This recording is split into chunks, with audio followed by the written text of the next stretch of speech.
Okay, so we've got here a curve, y equals 3x minus x squared, and a tangent, it says, a tangent at the point B here, which is the point 2, 2, it says. Okay, so in part A, it says find the equation of the tangent to the curve at B. Now, we need to appreciate that to get the equation of a tangent, we need a point, which we have got there, yeah?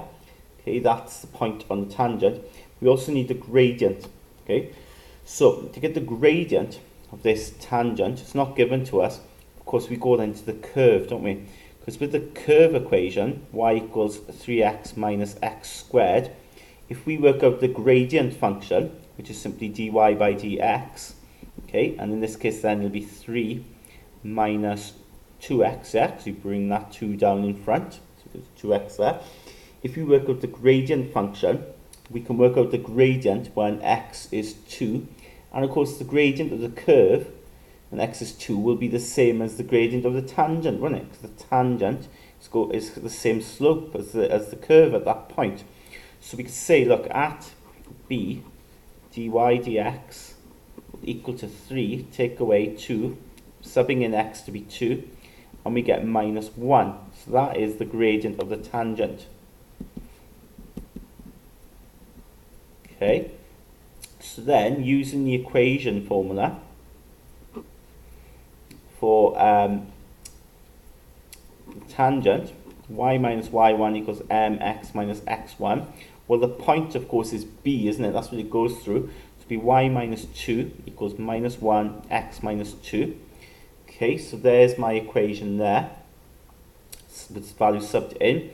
And let's just tidy this up a little bit. Multiply through that by minus 1. So I get then that, yeah, y equals minus x plus 4. Okay, kind of makes sense, doesn't it? Because the gradient is minus 1. And remember, that's the c bit. That's where it cuts the y-axis, which sort of makes sense there. That would be about 4, wouldn't it, where it cuts the y-axis. Now, so we've got part A answered, right? Our 4 marks are there. Part B then, it says find the area of the shaded region. Now let's look at what the shaded region is here. Okay, now the shaded region is underneath the line here, but above the curve bit as well. Okay, can be awkward unless you draw. If you draw a line here, you might start to see what's going on. Because if I draw a line there, that is perpendicular to the x-axis. And you might notice then we've got a right angle triangle.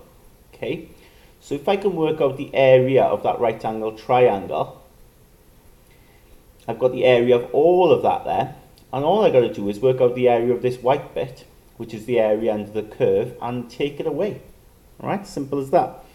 Before I do that, however, I need to work out what C is. I need to work out what A is. I need these values. I know the x value there is 2. Okay, quite clearly, but I need to know what that value is there and there. Now for A, think about it, it's the curve, isn't it? A is relating to the curve, and where the curve is on the x-axis.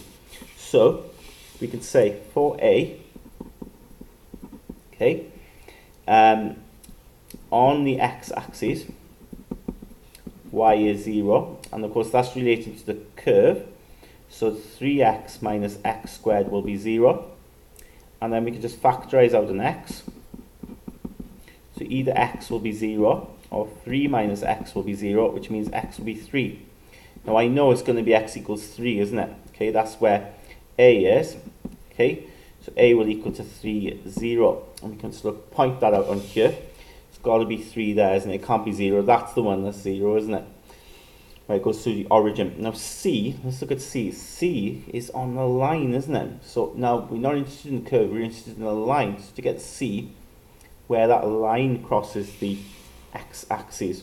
So for C, again, we can make the same statement, can't we? On x-axis, y is 0. So we have 0 equals minus x plus 4, which implies x equals 4. So C will be 4, 0. Okay? So let's put that on there. Let's put that on our diagram. So now let's try and do this side by side, and let's try and work out the area then of the triangle to start with. So area of triangle, remember now the formula is half base times height.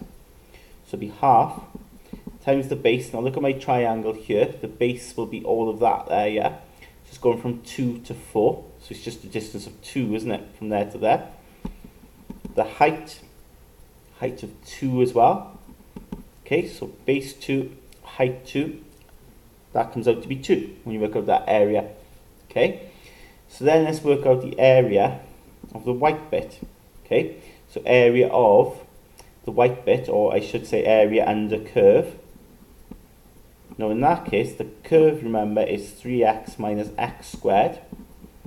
And that's going to be between those values there, yeah? That's why I needed those values. So the curve bit here is this bit, isn't it? Between 2 and 3. So if I now integrate this, I'll get 3x squared upon 2, take away x cubed upon 3. So all you've got to do, remember, is increase the power by 1, divide by the new power between 2 and 3. So let's put the limits in, and we should get our answer. So 3 in to start with,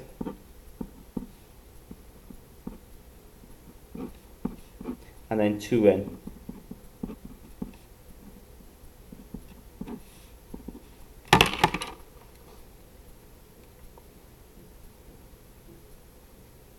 So let's work that out on a calculator.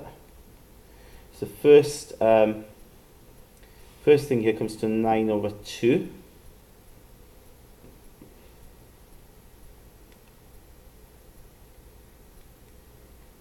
And then the second bracket becomes, so we've got